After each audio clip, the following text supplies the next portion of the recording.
दशरथ की पुत्री शांता की कहानी। अयोध्या नगरी में राजा दशरथ का शासन था। वे एक पराक्रमी और धर्मनिष्ठ राजा थे, जिनका नाम चारों दिशाओं में गूंजता था। परंतु एक बात राजा को हमेशा भीतर से कचोटती थी, उनके कोई पुत्र नहीं था। वे और उनकी पत्नी कौशल्या पुत्र प्राप्ति के लिए निरंतर तप और पूजा करते रहते थे।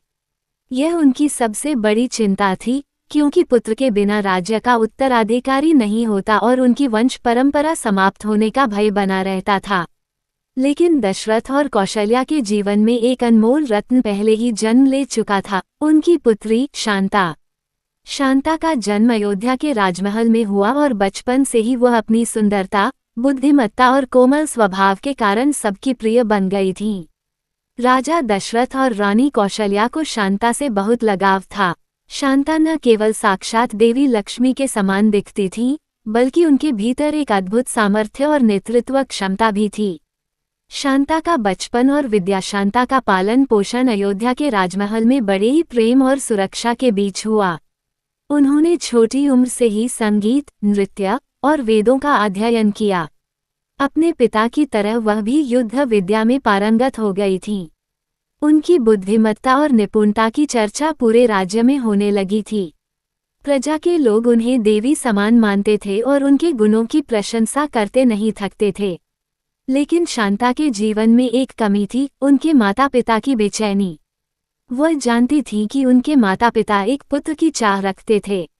दशरथ और कौशल्या का पुत्र न होना उन्हें मानसिक रूप से व्यथित कर रहा था, और शांता अपने माता पिता की इस व्यथा को समझती थी।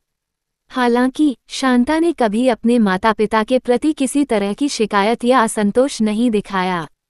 वह समझ चुकी थी कि किसी तरह ये कमी उनके परिवार और राज्य के लिए एक बड़ा संकट बन सकती है। राजा रोमपद का प्रस्ताव शांता के जीवन में एक नया मोड़ तब आया, जब अयोध्या में अंगदेश के राजा रोमपद आए। रोमपद दशरथ के बचपन के मित्र थे, लेकिन उनकी भी एक पीड़ा थी, उनकी कोई संतान नहीं थी। वे दशरथ से मिलने आए और अपनी व्यथा सुनाई। रोमपद की आंखों में पीड़ा और अनुरोध था, हे मित्र, हमारी कोई संतान नहीं है।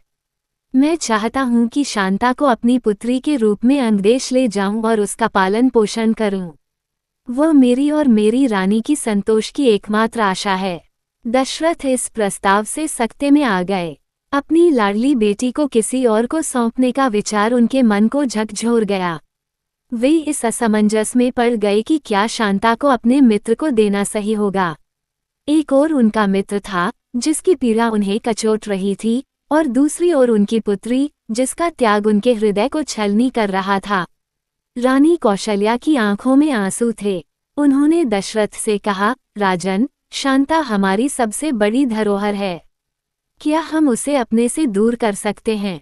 लेकिन शांता, जो ये सब सुन रही थी, अपने माता पिता के सामने आकर बोली, पिताजी, माताजी, यह मेरा धर्म है।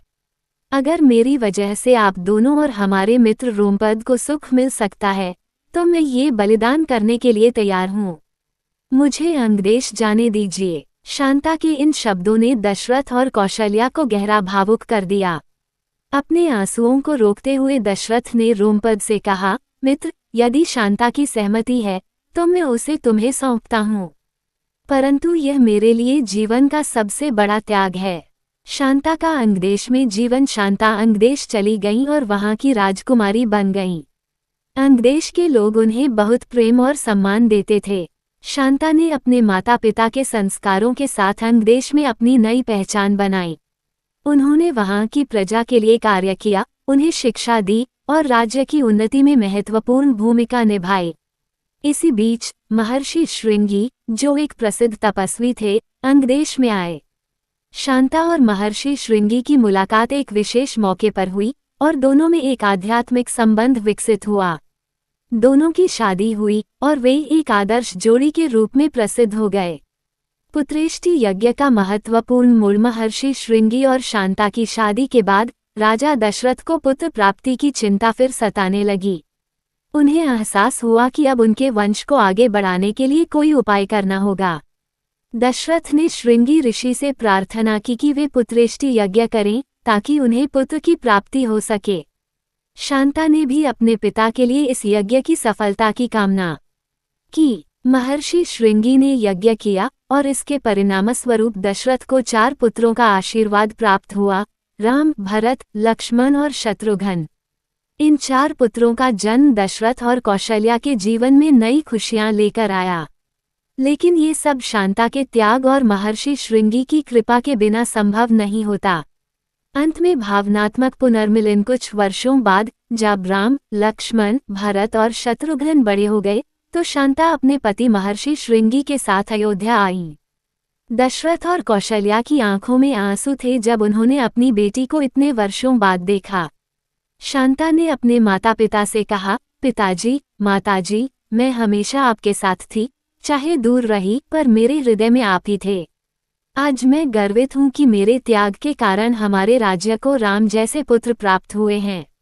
इस पुनर्मिलन में अयोध्या नगरी फिर से शांता की महिमा और उनके त्याग की प्रशंसा से भर उठी। शांता ने अपने त्याग और धर्म पालन से यह सिद्ध किया कि एक नारी का बलिदान और समर्पण ही सबसे बड़ी शक्ति है।